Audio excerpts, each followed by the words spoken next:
Shall we play a game?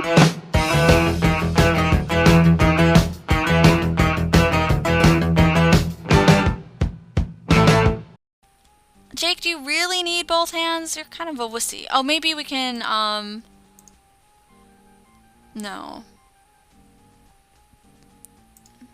I can't use the grappling hook. Grapple the rock. I'm gonna grapple. There isn't an adequate ledge. Nope, not the right thing to do. I need to be able to reach it. You free one hand and grab some of the jutting rocks, testing them to see if you could haul yourself onto them. But your knowledge of rock climbing is nil, and there's no rappelling equipment in Joe's knapsack. After a few all-out attempts to pull yourself onto the rock face, you resign yourself to the fact that you don't have the training or the sheer muscles for this particular thing. I need a hand free to do stuff. How about a tire iron? Yes! I knew it! I knew I would have a use for that tire iron. With the tire iron in hand, you're able to easily pry the vent loose and swing it over the side. Awesome. When this is all over, you'll have some calls to make. There are a lot of TV news magazines who would probably love to show everyone how easy it is to break into this place. Save. That's not what I wanted to use a tire iron for, but whatever. With the vent now open, you set about struggling into it. First, you remove a suction cup from the door, place that inside the vent, and affix the cup to the smooth metal surface inside. Then it's a simple matter to do the same with the other hand, which gives you enough leverage to pull yourself into the cramped space. You remove the suction cups from your arms and legs. As you do, you notice a light breeze being sucked in from the outside. Good, you think. This is a simple ventilation shaft. Then you smile, not a whole lot though, at the thought of getting stuck somewhere in the shaft and your dead body rotting in the vent for months while feds go crazy trying to find the source of the stench. Wouldn't that be a joke on them?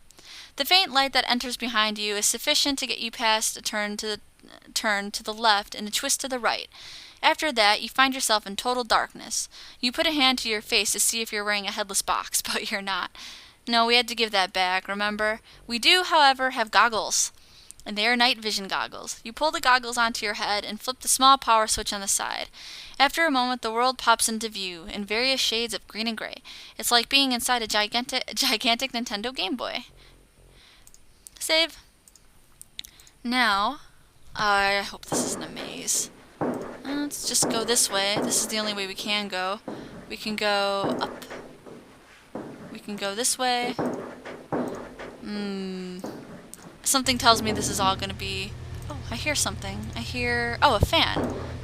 And here's a vent. Let's look at it. Raising the goggles so you don't blind yourself, you look into the vent. It's just another fake alien autopsy in progress. One agent was working around the camcorder, and others are fighting whoever gets to be doctor and who gets to be the alien. Alright, let's turn off the fan. We can do that, and all good games have one of those puzzles where you have to go around a vent and turning off fans, right? Okay. So my objective is to... I think I just went in a circle. To turn off fans. Indeed. Whoops. I hear another one here. Maybe this way? Nope, nope, nope. Maybe one more up? This way? Here it is. Turn off. Have to get closer. Let's turn off. You tug on one of the wires and it pops off of the terminal. The fan shuts off. Now where is that vent? There it is. Let's look down there. From here, all you can tell is that the lights are on. Oh. Raising the goggles so you don't blind yourself, you look into the vent. What? How did I get back here? The lights, sounds, and smells coming from this vent indicate that it connects the outside world. Oh, okay. I thought... Jake? Jake? What are you doing? Why are you going back here? I did not tell you to do that. I gotta suction cup myself up there again. Well, at least that didn't... Well, now I don't know where I am. Like I had that mapped out anyway. Oh, goggles.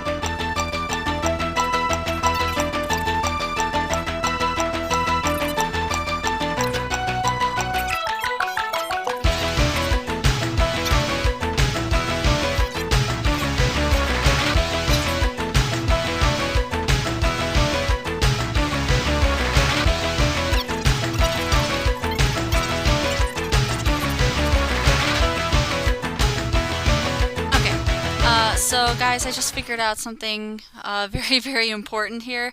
I have been wandering around aimlessly for a while, not thinking that I could use the whistle to call Ralph. And so now, when I use the whistle, you hear faint barking echoing through the ducts from the left. So doi, go to the left.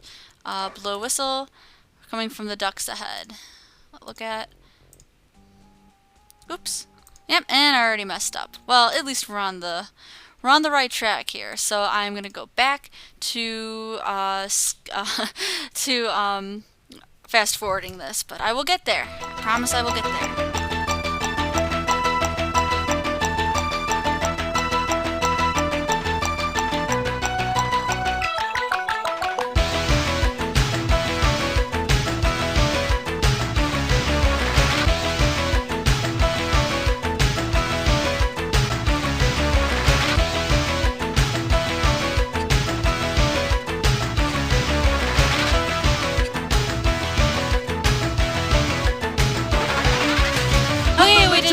We found the dog, finally.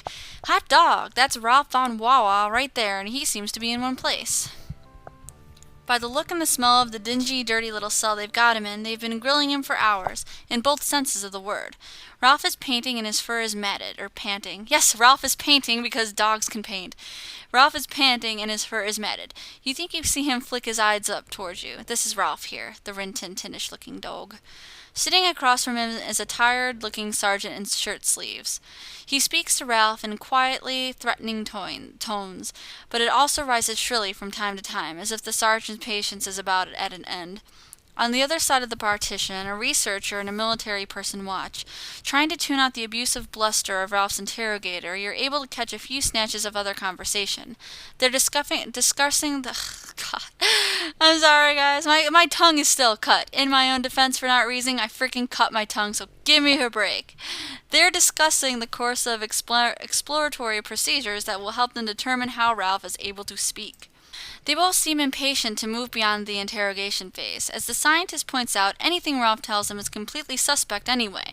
And then you could swear one of them says, both of them. The sergeant sitting across from Ralph wipes his forehead on the drenched sleeve of his shirt, curses, and resumes the interrogation. Now, I'm not sure what we have to do here.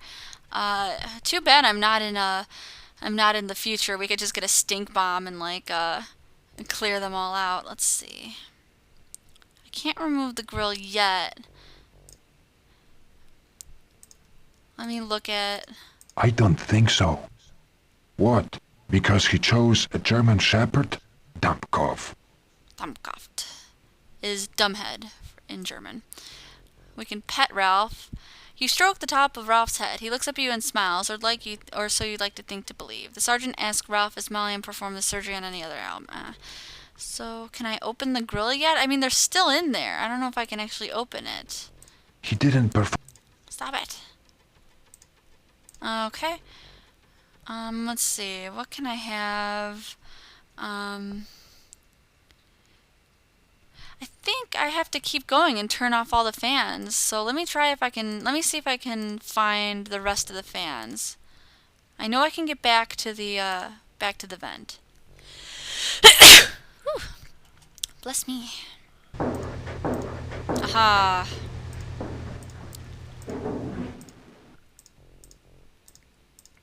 Alright, that didn't take too long at all. You hear a lot of movement in Ralph's cell and you crawl back into the vent. Alright. The air in the cell has become practically unbreathable. The scientist and her companion stand, their clothing sticking to the backs of their chair, a file out of the room. A moment later, they knock on the door. The impatient officer yells at Ralph to stay,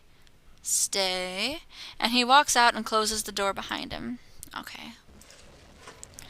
Yay! Oh, look how happy he is to see us, tails wagging, and he's smiling at us. You carefully dislodge the grill and put it on the duct. Ralph looks up at you and you think, smiles. I knew it wasn't Joe. What? You could tell by the way I whistle? They're distinctive. You'd be surprised. Maybe not. It's an instrument. Kinda. Calm down, but be quiet. Are they right outside? I don't think so. But people keep walking by. And thank you for coming. Joe's outside. I know. Okay. Let's get down here. Oh. Let's see. I don't think I can jump. So let's use the grappling hook on the floor. No. Use, you have to be holding the floor before you can put it on the, oh, descend with. That could work. You set the grappling hook on the lip of the vent and then lean on it as with much body weight as possible to help sink the hooks into the metal ducts. You reach down and pull on the rope to test it. The hook stays put. Ralph paces nervously as you ease yourself on the vent and slowly lower yourself on the rope until your feet touch the floor.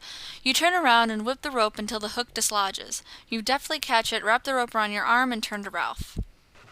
This is very impressive, Jay. Oh, thank you. You know, I heard somebody here say that the CIA is looking for a few good assassins. In high school, I was voted least likely to be an action hero. So have you noticed any prospective exits? I'm game for the ducts. Well, there's a problem with that. It lets out above the main door, and that's a long way to the ground. How are you with suction cups? I had one a long time ago. It passed right through my system. Okay, we'll find another way. All right. Save, because now we're in the stuffy room with Ralph. Let's search some stuff and see what we can take. Hey, a word processor, state of the art. You never learned how to type. When you were in school, only girls were allowed to take the typing class. You took shop instead, and to your credit, you still have the napkin holder you made as a final product. I made a shelf as mine. My mom put it in the basement. She didn't like it. Let's see. Ashtray. Empty. Nope. Open. Open the desk. Oh, the drawer is locked.